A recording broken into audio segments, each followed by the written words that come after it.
gonna give in everything. So why on earth should I know? 'Cause when I get you alone, you know I feel alright. When I'm home, everything seems to be right. When I'm home, feeling you holding me tight, tight, yeah.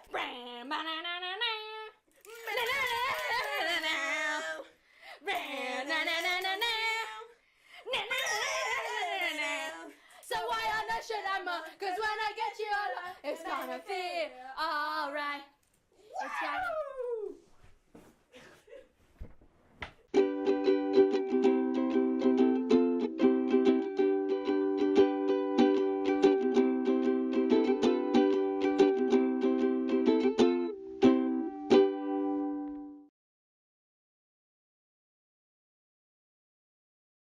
Hi guys, and welcome to a new episode of Arternoon Tea. Where the tagline is... The niche, we like quiche. Do you notice that I delegate that to Yemi every time? Because I can't actually remember our own tagline. Scene. And scene. Yemi, you say yes. I say no. You say stop. And you say go, go, go. Oh! Oh! Oh no! You say goodbye. And I say hello. Hello! Hello! I don't know if y'all get it. And if you haven't guessed it, our topic for the episode... Well, you would have guessed it because it's in the title. It's right in the title, it's in the intro.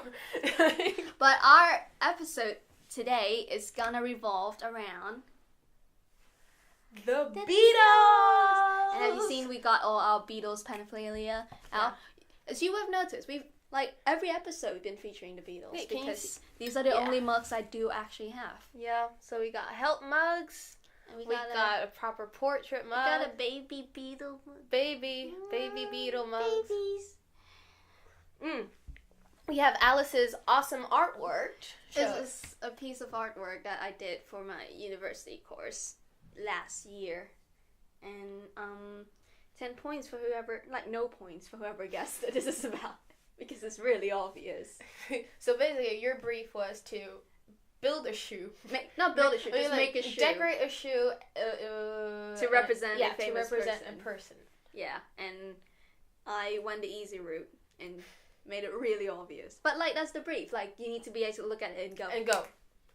That's J. That's good. That's good old JL. The JL. The JL. Lennon. That's all well and good. But we're not talking about the Beatles as a whole. No. Because that would just be, like... That's a whole podcast.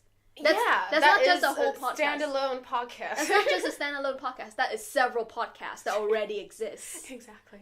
So, since we are art students, we realized that we didn't have loads of musical episodes. So, we obviously focus on the Beatles, our loves. Mm-hmm. And we're going to bring it into cinema by talking about their first film, A Hard Day's Night, 1964. It was 1964, A Hard Day's Night. A lovely masterpiece, a little gem. If you guys didn't watch it, please watch it. It's like so in the top 100 best films ever made. It's so good. It's so simple and concept is so genius. But before we get into that, do you want to do a quick weekly recap first? Oh, weekly recap. What you been getting up on?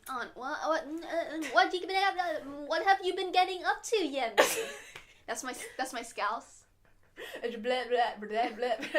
Well, not much.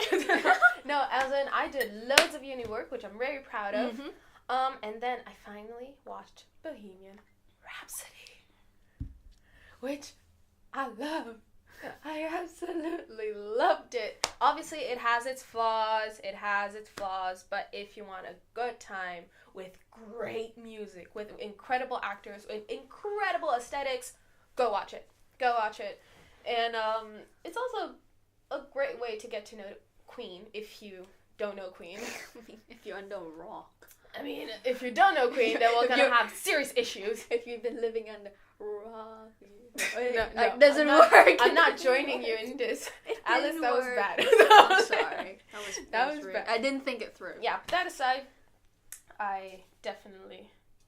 Oh my god. It was a 10 out of 10 for me. It was a 10 out of 10. I definitely recommend it. Please go watch it. and sing along and dance to it. I swear. See, there was this moment they're singing Radio Gaga, and I automatically just went in the middle of the cinema, and I'm just like, it's just, you can't, like, not join in. It's just great. It's like, it's impossible to not sing along to any Queen song. Even the sad ones. Exactly. Which there are not many of. Yeah, but, I mean, But... when he sings Love of My Life, I'm just like, oh my god. Okay. Yeah, Bohemian Rhapsody aside, there's also 2 great trailers that came out. Ooh. So, as you may know, there is this new vibe within Disney to do live action remakes, yes. right? I think the first one they did was Jungle Book, and it's still the only one, I think, that they... No, there was Cinderella, sorry. Cinderella and Beauty with and the Beast. Kenneth Branagh and Mad and... I don't know why I did. So, 2 trailers.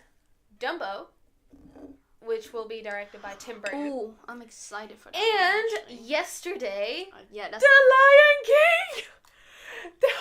Okay, so Dumbo, what happened? I watched the trailer and I cried. I just watched the trailer and I didn't cry, sorry. I was sobbing. As in, at the end of the trailer, I was like, oh, Dumbo. And I was like, oh my god, if the trailer gets me this way, I can't imagine the film. Because I always had a terrible relationship with Dumbo. As in, I loved it, but it made me so sad. Yeah. It made me so depressed. Yeah. That, you watch that film like once every 10 years. Because it just traumatizes you. Apart from that elephant on parade shit that just scared the crap out of me. Yeah. Oh my god. Do you reckon this is going to be a return to form for Mr. Tim? Mr. Tim? I think so. I think so.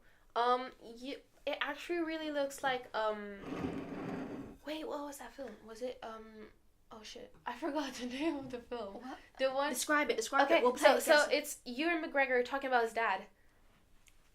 Fish something. Fish. Big Fish. There you go. Yeah. There you go.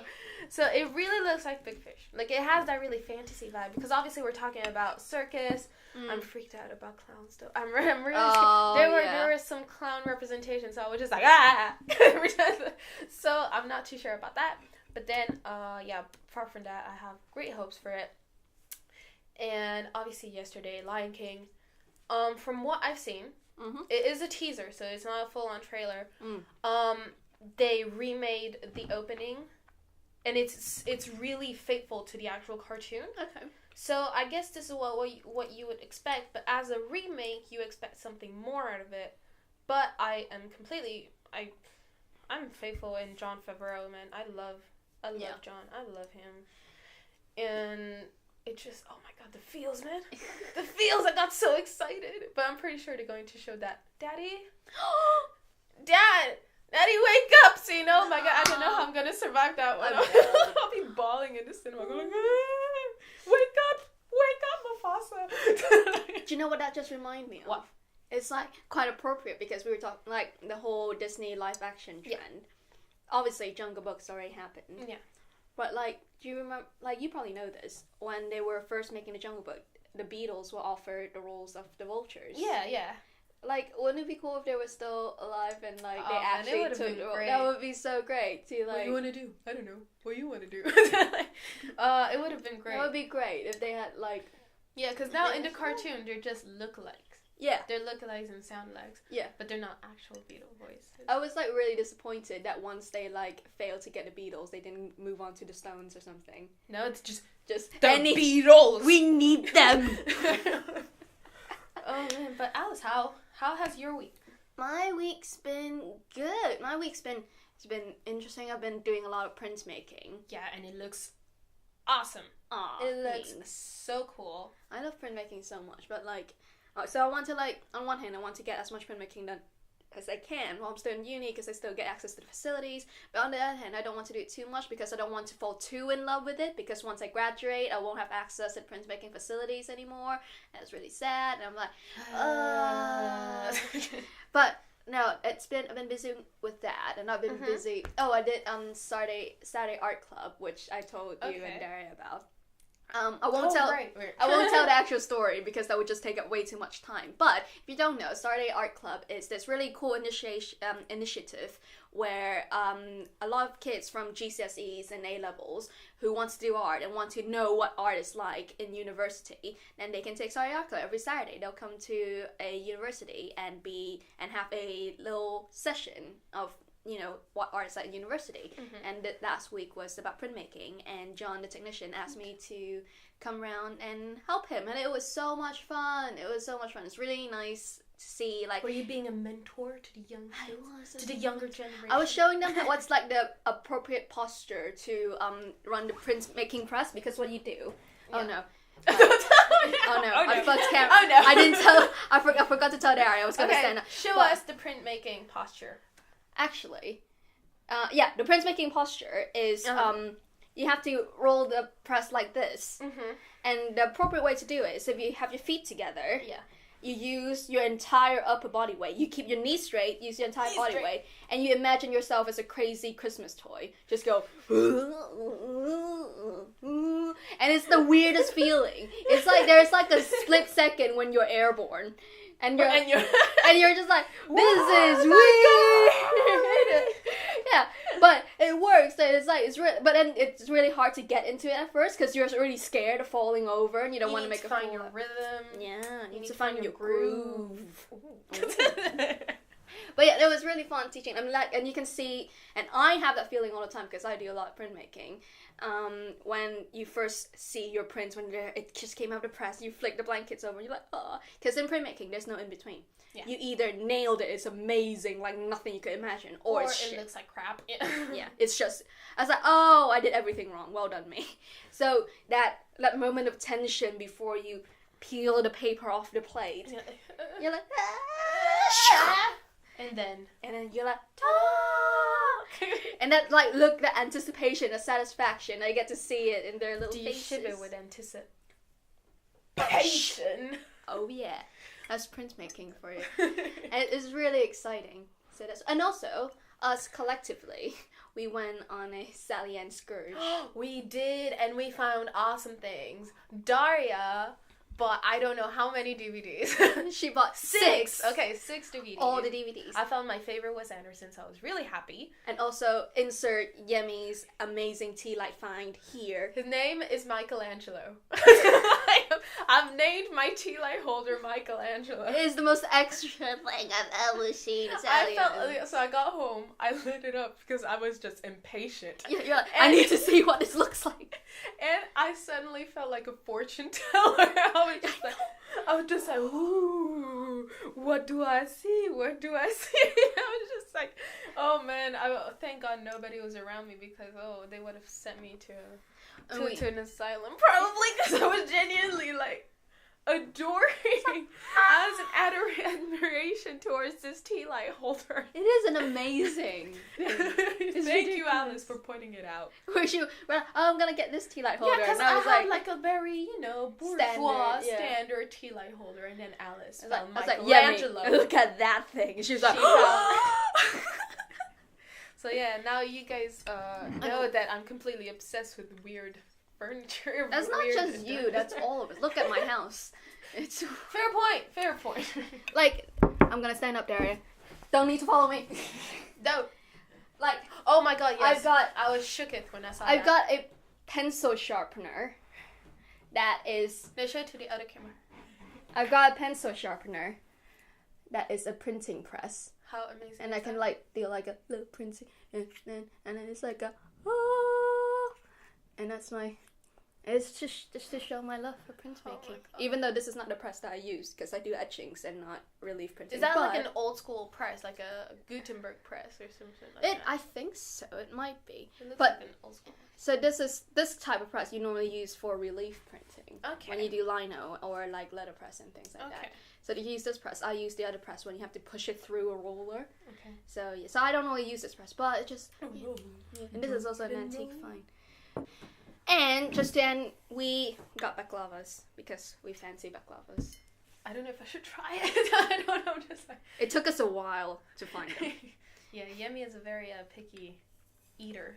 So she noticed. It's not even the one. You disappointed us, Tom's Cakes Day. Disappointed. Anyway, that is just waving, which means we need to wrap up this chit-chat as nice as it is, because we need to say yes and no and hello. That didn't work, I'm sorry. You lost me. It's not even the right album, Alice. Okay, so let's get into topic and finally talk about A Hard Day's Night. It's been a hard day's night. Woo! I'm flipping over my notebook. Alice got her computer out, and let's drop some knowledge. Oh, she put her glasses on. And when I get home to you, I found the thing that you did will make me feel alright. Okay. So, A Hard Day's Night, released in 1964. Alice. It was directed by Richard Lester, and if you don't know Richard Lester, he also directed Help, which came out a year later, and two of the Supermans, the 80s Supermans. I think it's Superman 2 and 3. But I mean, need somebody. Listen to You're like ad-lib. You're like Migos right now. I'm mad-lib.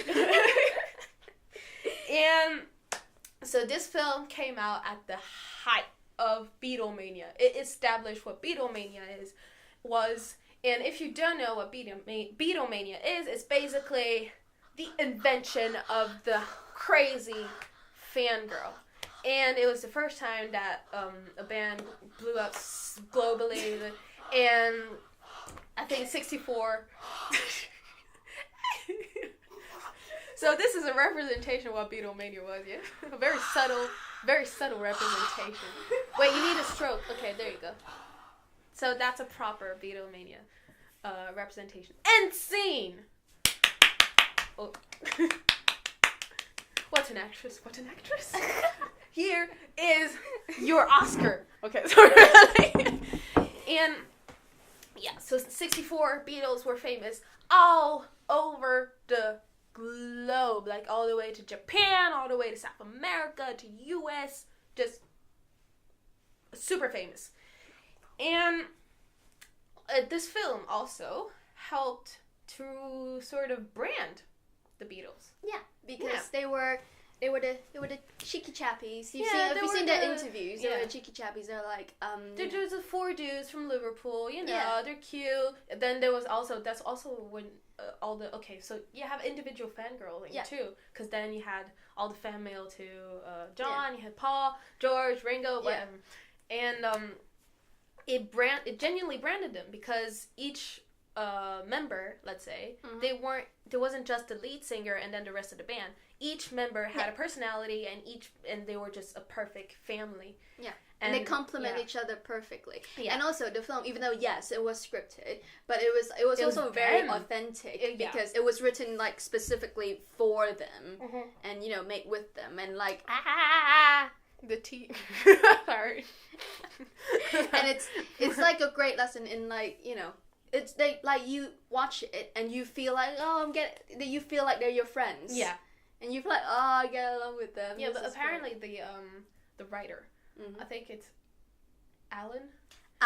Is it pronounced Alan? Because it's Alan Owen. Okay, there you go. Because it's written ALUN, so I don't know. I don't think it's Alan. Apparently, he spent like loads of times with young Liverpool people. Yeah.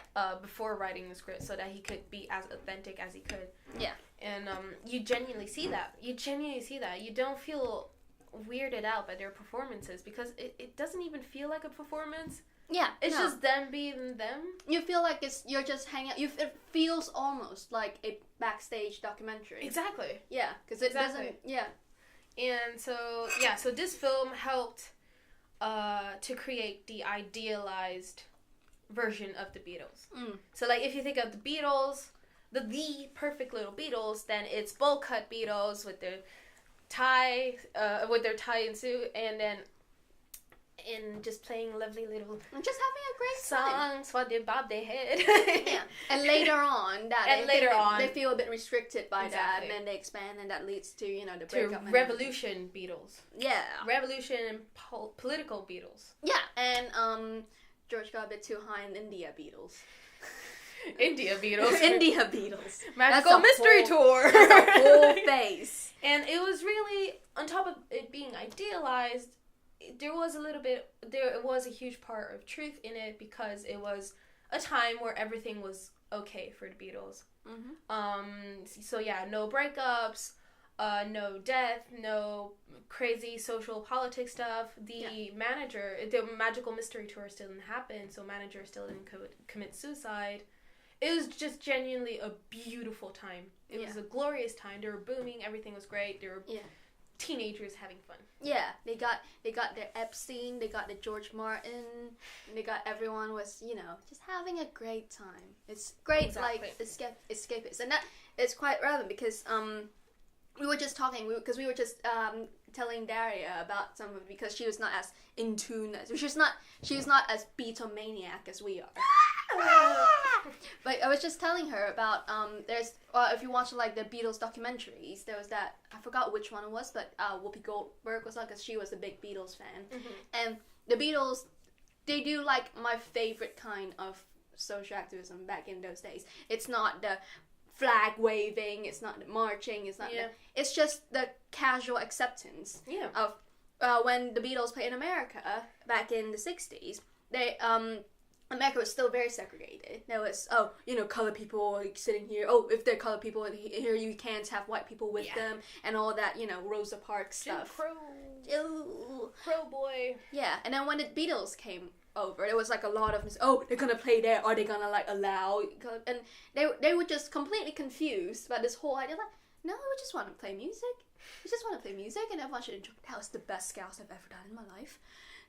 We just want to play music, and we just want people to come and enjoy it. Be, yeah, and if you're gonna stop these people from enjoying, we don't dig that. So we're not gonna play at your place if you don't let everyone to come and enjoy our music. And it just comes from like a very core. They weren't trying to be political. They weren't trying anything. It just comes from like the core good heart. I want everyone to enjoy the music. Exactly, and that's what it should be. Yeah, in my opinion. And if you really truly believe in equality, you wouldn't think about, like, obviously it's great to do the banner waving, flag marching, and all that stuff. But if you truly believe in equality, it should seep into like every aspect of your day, like even like the most little things, and it should just come from the heart. Like, no, I just want these people to enjoy the concert. Yeah. Just with no problem whatsoever. Yeah, and they weren't making a big move. They weren't going, we are black activists, we support this movement, we support this. No, they're just like, no. I want to play. I want to play, and I want to play for the world. Exactly. And I don't think anyone in the world should be kept away from my music. Yeah. And that's it. That's the bottom line. And that's what true equality should lie. Yeah. So, on top of being an awesome and cute film, this film was absolutely groundbreaking, or talking cinema-wise, because it is the first band movie. Like, they set out this new trend of having the band movie. After A Hard Day's Night came the Monkees TV show, for example, and then in '68 there was Head, which was the Monkees film, which was a flop, but it's such a beautiful gem. But that's beside the point. But it also became a launching pad for things like Quadrophenia and Spinal Tap. Exactly. Spinal Tap. Yeah. So even though that's like very different technically, but it was like it wouldn't have existed if it wouldn't. Let's say that they did invent a cinematic jar, a meta cinematic jar, because it is extremely meta cinematic, and it's also extremely experimental for the time. We're talking about '64, and nothing in that film is linear. I mean, technically there isn't a plot technically. I mean, if you can say maybe that the concert thing at the end was a loose plot. There's some mainly cinematic, episodic. There's some cinematic tropes, like there's the ticking time bomb. Yeah. There's the Paul's grandpa. He's there's the setup of he's a villain and things like that. But there are some cinematic tropes, but they didn't play up too much. Yeah. And that adds to, so that gave the film some structure, because God knows a film needs structure. You do need a structure, but it was mainly like episodic, because you have the train part, and then you have the studio time, and then you have that weird Ringo rift off moment where we just don't know what's going on. That's the most like standard cinema part of the film, where like Paul's grandpa was trying to talk Ringo. Yeah. That clean look. Yeah. Clean. And then also they experimented with obviously, as we talked about, they experimented with narrative, but they also experimented with the meaning in narrative. So, for example, in the train, they do some really absurd things. So 1 second they're inside the train, the next moment they're outside talking to the dude inside. Yeah. The next moment they're with the chicken. Yeah. On one moment they're playing cards, and then the next moment they're actually playing, and you have Ringo having a drum set already set up, just out of the blue. So they're starting to introduce that little reality and fantasy kind of thing that you have within the Beatles, which is at the core of the Beatles. And there's also, like, even though we say they don't have that much structure, there's also this subplot of the manager thinking that he has a beef with John that he doesn't. It's like, you swine. That lemon, you swine.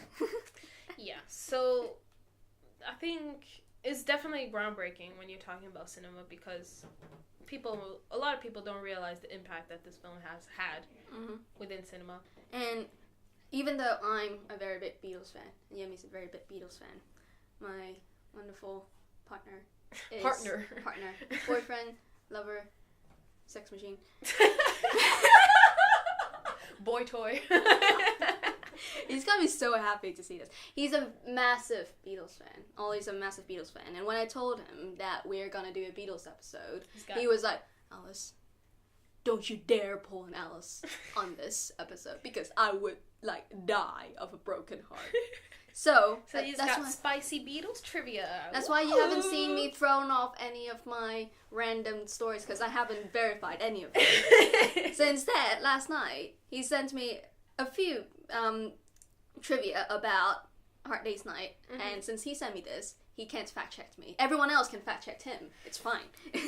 But did you know? Did I know? Okay. Did you know, Yemi? No, let's do a title since I'm editing. It's fine. Did you know? Did you know? With Alice and Yemi. Did you know that scene on the train? That is where lovely old George met his first wife. You're joking! Yeah. I had no idea. When they were on the train, then the girls came around. Oh, and on the train, excellent scene where John has a Coke bottle and he is sniffing the Coke bottle. But okay, it's a great scene. It's a great moment. Okay, second trivia. I'm scrolling through that because he sent me a lot of gifts as well.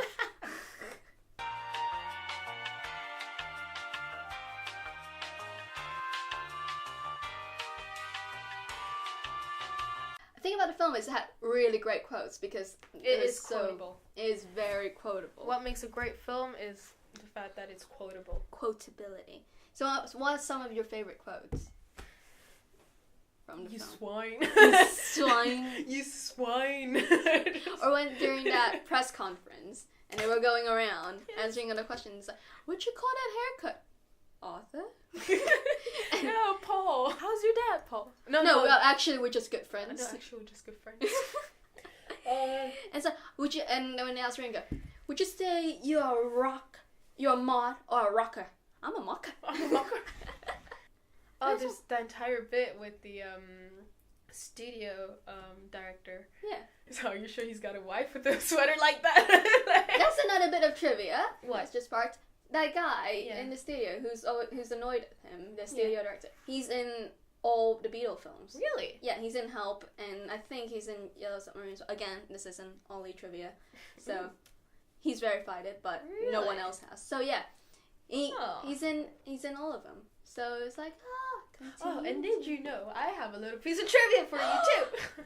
Did you know that in that last scene, in the concert, in the show moment, one of the members of the audience is a young baby Phil Collins. Really? Yeah. What? He's an extra. It's like every time I watch the film, though, I'm trying to find the moment where we actually can see them. Yeah. So I rewatched the film yesterday. I still didn't find him, but he has confirmed that he was on set. If you guys still aren't convinced to watch this film, how about we just go through the track list and tell you all the amazing songs that are featured in the film. So, obviously, we have It's a Hard Day's Night. And we got I Should Have Known Better, which for some reason is blanking in my head. Blanking? I should have known that. I should have known better with a girl like you. And I wanna be your man. Oh shit, no, I'm blanking I now. wanna be your man. I'm blanking now. Apparently, there's also a sample of "Don't Bother Me" by Harrison. Yeah, It's he's doing it on guitar. He's like doing that little guitar. Very early Harrison track because like he doesn't actually because he like categories like he didn't like let any of his songs on Beatles albums until he was sure that it's at a quality that Paul and John were putting out. How was that Paul and George? Yeah. No, this album is completely written by Paul and John. Yeah. If I fell in love with you, won't you promise to be true and help me? Can't buy me love. Yes. Love. Everything you want. Can't buy me love. And I love her. That really weird Spanishy vibe. Yeah. I love that song. I know. And I love her. I'm happy I blanked. I'm happy just to dance with you. Oh no. I'm blanking. No, I'm so sorry. Shame. Yeah. Tell me why you cry and why you lie to me. Oh, tell me why you lied to me. And she loves you, yeah. She loves you, yeah. And that's it up. Or this film was not called Hard Day's Night in every country that it was published in. Obviously you have to translate. Yeah. Titles sometimes. Yeah, but even like they don't translate the phrase "A Hard Day's Night" in the other titles. For example, in Germany, it was yeah.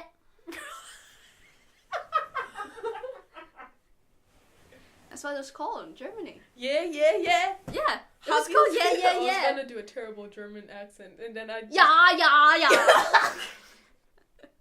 I'm so sorry, Germans.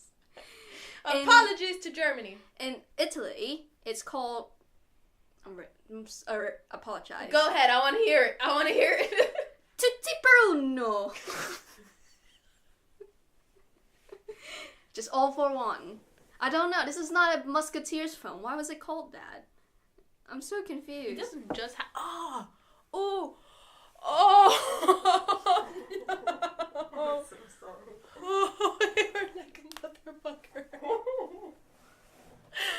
Oh, my finger. Yeah. Ow. Do you want to read out what the French name So Italian It's is French. It's French. Tutti Italian. Peruno. Yeah, I said it right. Tutti Peruno.